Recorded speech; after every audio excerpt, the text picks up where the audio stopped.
So there's a movie called Edge of Tomorrow, and it's based on a manga called All You Need Is Kill. The premise of the story is that our hero kills an alien, which gives him the ability to reset the day or respawn every time he gets killed.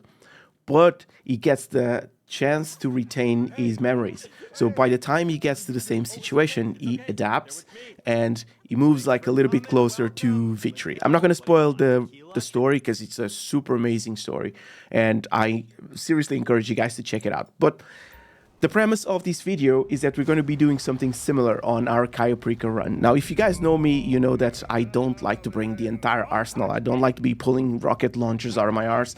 And for the most part, I usually just use a pistol or another sensible weapon. And this is exactly what we're going to be doing here. We're going to just adapt or something throughout the story. We're still going to get killed like a bunch of times, but every time we do, we advance the story like a little bit more, and we're going to try to complete the entire thing from level 1 without firing a single shot. So this is exactly what I'm showing here. Like, we're going to go for a level 1, getting a submarine and doing everything. Now, every time I did one of these runs was about 4 millis, and I did spend a little bit of time on this.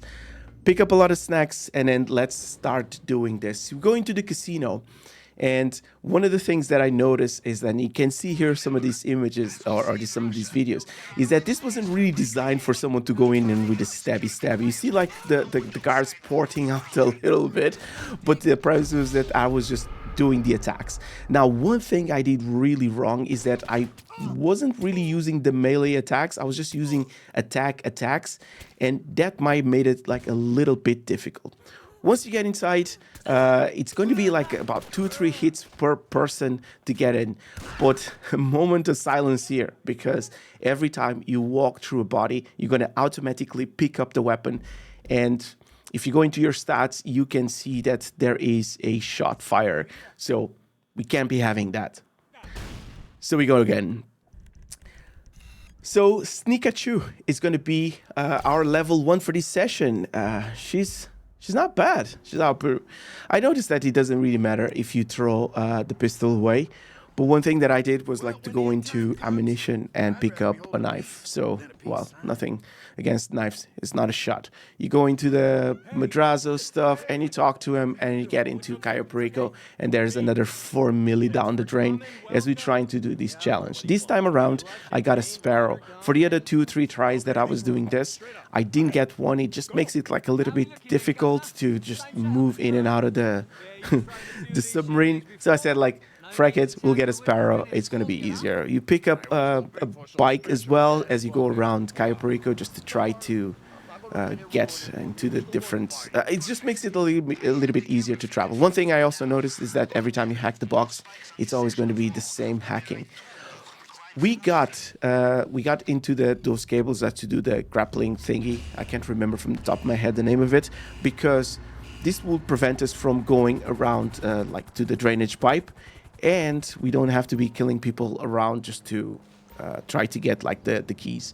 You use stealth as much as possible. We changed a little bit the technique here. We went for like a little bit of the different route. We got the cutting torch, the fingerprint scanner, which this one, the fingerprint clone, was a little bit tricky because even if you disable the cameras outside and you try to sneak in, there's still 4 people shooting at you. But each of them go down with 1 hit for the most part.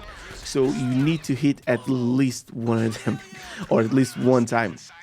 It was a little bit tricky. That guy like got up again, and then there's a few more people just trying to get up again. But once you get in, you go into the warehouse to pick up the fingerprint cloner. And another thing that happens is because you can't reach the cameras, you always get detected. So you pick up your helicopter and you fly back to the airport. This, not having the helicopter, would just make the sessions just a little bit longer. But here we go again, back into the casino, and we need to be super careful with this. But we try to sneak out. It does, or sneak in. It doesn't really make much of a difference, but you need to be super careful, trying not to pick up the weapons from walking into bodies. And even so, eventually I got like I got the head of security on its own, and I was able to kill it and then lose the cops and then whatnot. But there's still another challenge to do, which is the weapons. Now, luckily I got this. I didn't get Merryweather, which I'd say would have taken like a lot longer. And even so, you get like plenty of people running around. But unfortunately, I picked up a weapon, fired a shot as I was just trying to hit the guy instead of doing melee. So this was really my my mistakes here. Because if I was just trying to hit melee instead of firing the shot, I probably wouldn't have made half of the mistakes that I did as I was doing this run. But I was just recording this. I was just having so much fun doing this that I thought that it was going to be kind of cool to do this.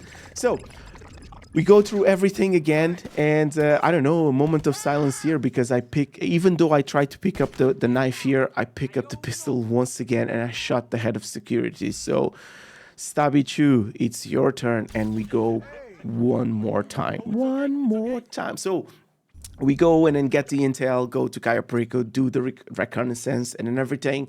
And by the time we get back to Los Santos, we need to do all the setups once again.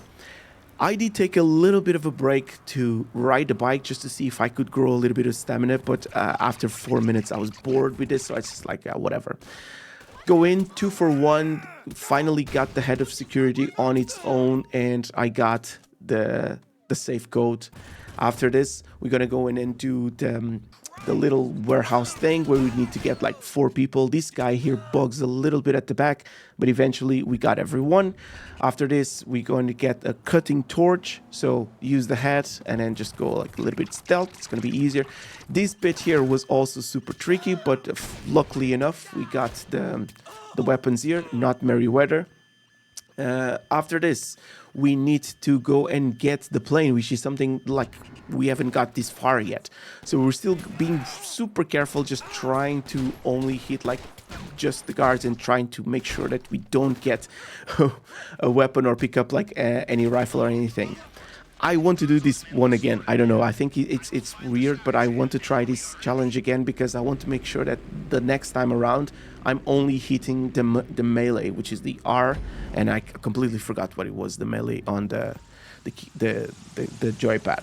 Anyways, we go into the finale, and we scoped a few bits here on the hangar. So we're going to take the Valium because on the other places we might have to take some guards. You might have to take 2 guards at the same time, and then that's going to be impossible if you're just using your knife. Almost did a mistake later on. We'll see that in a second. So we pick up the grappling hook thingy for a different alternate entrance, which is this one here. And as we sneak into this is going to be a completely different route than the one I'm used to. Now here, first mistake, I tried to stab him. Instead of using R to just stab him, I used the hit. He calls out the rest of the guards, and we go again. So the second time around, we will try not to do the exact same mistake. So we go to the hangar, we loot everything, we get the we changed into the uniforms, get the grappling hook. And as we go into the same part, because that's a huge punch there, because I had like plenty of stamina. But as we're trying to get to these 2 guards, because they might have a key, I didn't have like my knife out, and I don't know what happened there. So we go once again, and we try third time the charm. Isn't that what they say? This time around, I remember to use the R, and this is a great knife because it just cuts through their body armor. You always check the safe for like a little bit extra, and you go into the safe at the office, and then you get like the second safe. Once you go outside, that's pretty much done. You were in and out undetected, which we can do the LA challenge, which is what we really wanted to do. One last stabby, we jump through the cliff, and that's about it. It's done. We're gonna have some stats for you guys at the end just to see like how long it took me to do this.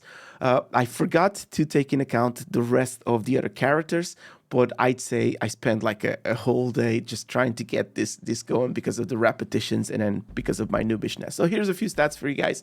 I didn't grow too much on stamina or anything, but I did spend about 3 hours in this, and then I died about 110 times. There was no single shot fire. There was one hit there, accuracy. I don't know exactly what it is, and it's time to delete the character. And this is how you do the entire Cayo Perico without firing a single shot. Thanks very much for watching. I appreciate you guys being in here. I'll see you guys in the next video. Until then, mind yourselves. Take care.